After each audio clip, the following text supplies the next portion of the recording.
لا يدركه هؤلاء، ولم يفجروا مسجدا ولم يفعلوا شيئا مما يفعله هؤلاء، ولم يدركوا حتى ما كان عليه المشركون الأوائل. يعني المشركون الأوائل حينما حاصروا بيت الرسول صلى الله عليه وسلم قال أحدهما يعني نقتحم عليه الدار، فقالوا كيف نتسور على بنات العم. لكن أريد أن أصل إلى نقاط محددة في الاستراتيجية الحقيقية لمكافحة دواعش والقاعدة والإرهاب والتطرف عموما. في نقاط محددة. يعني حينما لا تكون هناك دولة تكون هناك جماعات إرهابية. يعني حينما لم تكن هناك دولة في أفغانستان كانت هناك القاعدة. حينما لم تكن هناك دولة في الصومال كانت هناك القاعدة. حينما لم تكن هناك دولة في شمال سيناء وجدت اللي هي الفكرة في الفترة ما بعد يعني ثورة يناير، بعد 25 يناير ظلت 3 سنوات تعتبر شمال سيناء ليست هناك دولة بالمعنى الحقيقي. لم يستطع جندي شرطة ضابط شرطة مصرية أو جندي من الشرطة المصرية أن يتحرك في هذه المثلث على الإطلاق. وكانت هناك 3 معسكرات يعني علنا عيانا بيانا في هذه المنطقة. هذه ال3 سنوات هي التي أقامت هذا التنظيم وأعطته قبلات الحياة. أنا لي مقال اسمه القبلات العشر التي أعادت هذا التنظيم مرة أخرى بعد أن مات سنة 2005.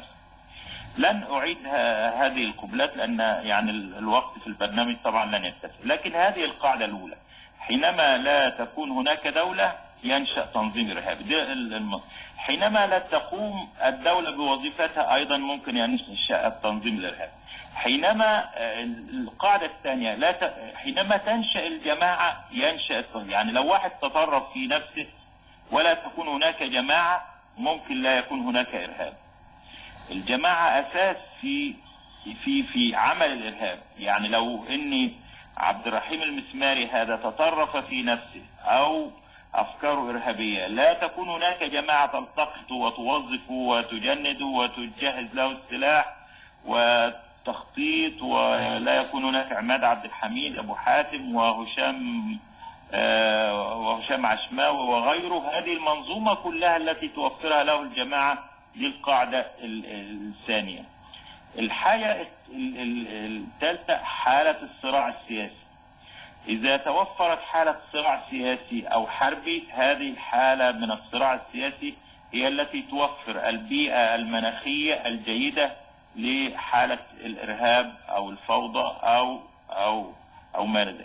نذكر أن الخوارج لم ينشأوا إلا في حالة صراع سياسي بين سيدنا علي وسيدنا معاوية. سيدنا علي كان على الحق، سيدنا معاوية كان ليس على الصواب، رغم أنه صحابي أو لم يكن الأجدر بالخلافة. حينما نشأ الصراع السياسي جاء الخوارج كفروا الفريقين وأرادوا قتلهما. كل ما تنظر يعني الدواعش ظهروا في حالة صراع سياسي بين الشيعة والسنة، وفي حالة ثورة من السنة هم ركبوا الثورة دي وأفشلوها وأبطلوها وعملوا ما يسمى الخلافة الباطلة التي أقاموها وأحبطوا الثورة. كانت ممكن كويسة على المالكي اللي هو كان طائفي وكان في ميليشيات شيعية وما إلى ذلك. المهم أن حالة الصراع السياسي هي البيئة المناسبة لذلك. كانت هناك حالة صراع سياسي في سوريا، كانت هناك حالة صراع سياسي في مصر، يعني حالة الصراع السياسي، كمان حالة البطالة. كل هذه الظروف يعني حينما تكون مثل هذه الظروف هي التي تنشأ فيها. نحن لن نخترع العجلة. هناك 6 استراتيجيات موجودة جربتها دول معينة لمحاربة الإرهاب. هذه تسمى استراتيجيات وليست تكتيك. هناك التجربة المصرية الرائدة اللي هي تجربة المبادرة. هناك التجربة المغربية وهي تجربة مهمة جدا وتحدثت عنها مرارا. إبدال الفكر الصوفي المعتدل، فكر الأئمة مثل الجنيد وأبو حامد الغزالي وغيره من أئمة الكبار العظام في التصوف، وهو فكر الدكتور أحمد الطيب وعبد الحليم محمود وغيرهم. إبداله بفكر الإسلام السياسي أو الفكر القطبي أو غيره. هذا لم تصنعه مصر حتى الآن، صنعته المغرب.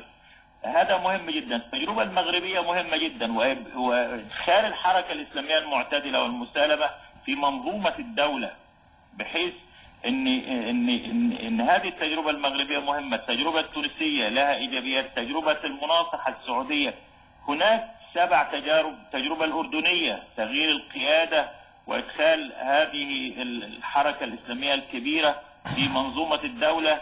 كل هذه التجارب، حتى إسرائيل لها تجربة مع التطرف اليهودي. كل هذه التجارب يجب أن ننظر لها. تجربة جزائرية، يعني جاء بوتفليقة بعد العشرية الدموية، 10 سنوات دموية، وبقرار واحد. هذا القرار يعتبر قرار سياسي أكثر منه قرار عسكري. هذا القرار البسيط أنهى هذه العشرية، وهو أنه كل من يأتي من الجبال ويسلم سلاحه. واللواء أحمد رأفت صنع شيئا قريبا من ذلك في تسليم الجناح العسكري لنفسه طواعية ودون دماء في مصر. وكان هذا الرجل عبقريا كبيرا رغم أنه بخس حقه في مصر. بوتفليقة جاء بقرار واحد أنهى كل هذه الدماء، 10 سنوات من الدماء، وصل 170 ألف قتيل وجريح، بقرار واحد أنه كل من يأتي من الجبال يسلم نفسه طواعية ويسلم سلاحه طواعية ولم يكن قد قتل أحدا سوف يفرج عنه. في شهر واحد حوالي يمكن أكثر من 30 ألف مسلح سلموا أنفسهم. ثم بعد بس ده له طبعا تصحيح فكر، لأنه لما نزل هو خد الأمان، لكن تصحيح الفكر هو المحك في النهاية يا دكتور. ممكن كله يتواكب مع كله. أنت يعني هذه التجارب يتواكب معها تصحيح الفكر لكن أنت فرغت الجبال من آلاف كانوا هاربين، يخاف من القتل. هو هارب يخاف من القتل ولم يقتل، لكنه في الجبال سيقتل وسيكون عدو للدولة. أنت يمكن أن تأتي به، يمكن أن تجعله معك بدل أن يكون ضدك. الحروب تحتاج إلى جزء سياسة، جزء مكيدة، جزء من الإعمال العقول. الحرب في إعمال الفكر والعقل والدهاء والذكاء، وألا تجعل الناس كلهم يعني أعداء لك. يمكن أن تستقطب كثير من هذه الأطياف، حتى أطياف كثيرة من الحركة الإسلامية يمكن أن تستقطبها معك. أنت يمكن أن تحارب فقط الدواعش والقاعدة، ثم بعد ذلك تحيد الباقين. هذه الحرب تحتاج إلى شيء من الدهاء والذكاء والسياسة، ولا تحتاج إلى الشق العسكري والأمني فقط. طيب شكرا جزيلا يا دكتور ناجح، كتر خيرك، شكرا جزيلا على هذا التوضيح وهذه المداخلة المهمة. نرجع تاني إنه بعد كل